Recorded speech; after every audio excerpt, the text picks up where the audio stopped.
So let's think of the simple harmonic oscillations of a pendulum of length L. Right? So this is the angle theta. And for small oscillations, we saw the equation. It looks just like the equation for the spring or for the LC circuit. It's simple. It's a simple harmonic oscillator equation. But now let's bring in a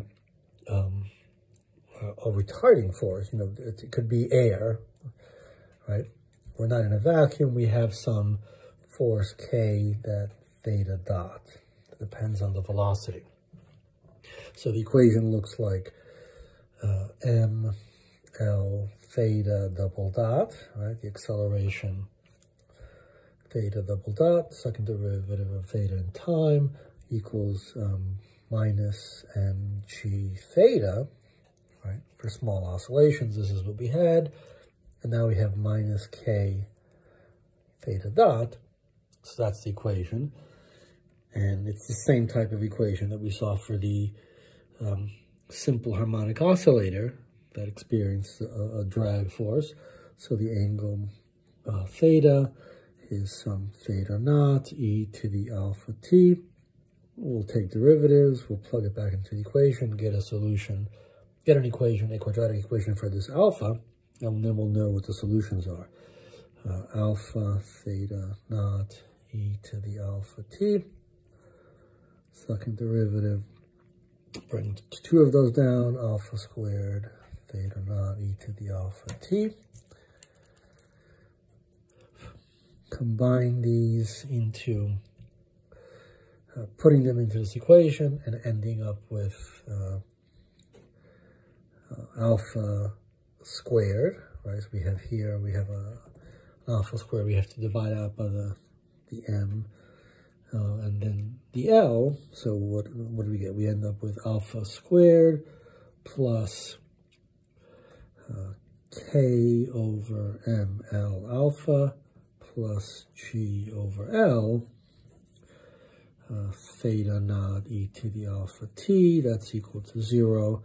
So our equation is, this thing is equal to 0, right? Plus k over ml alpha plus g over L, that's equal to 0. And so we have alpha is equal to minus k over ml plus or minus the square root of this thing squared. That's b squared minus 4ac minus 4. A is 1 and c is g over L. All of this divided by 2a, so that's just 2. So, well, so let's put another whole. Let's just divide this by 2 and throw 1/2 here. What do we have here?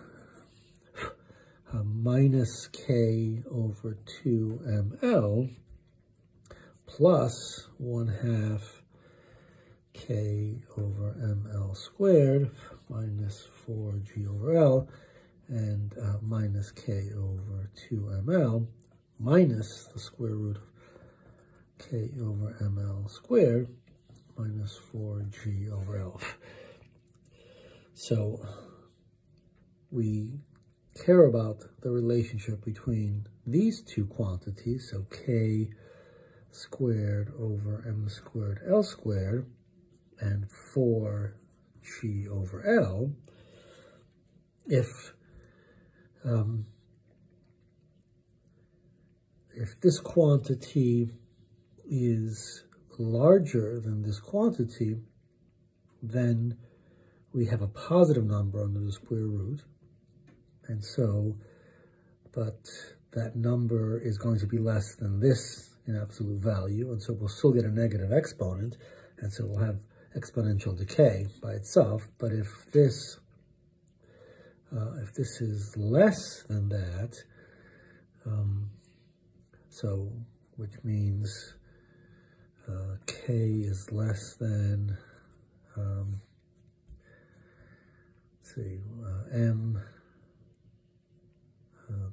we'll take the square root. So we have 2, and we have, sorry, what's this L here? This is L, so we have GL square root. I did that right.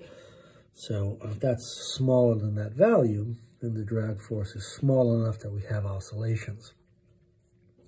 And so we see that it's the same kind of expression for the for the spring that experiences drag force, but the coefficients are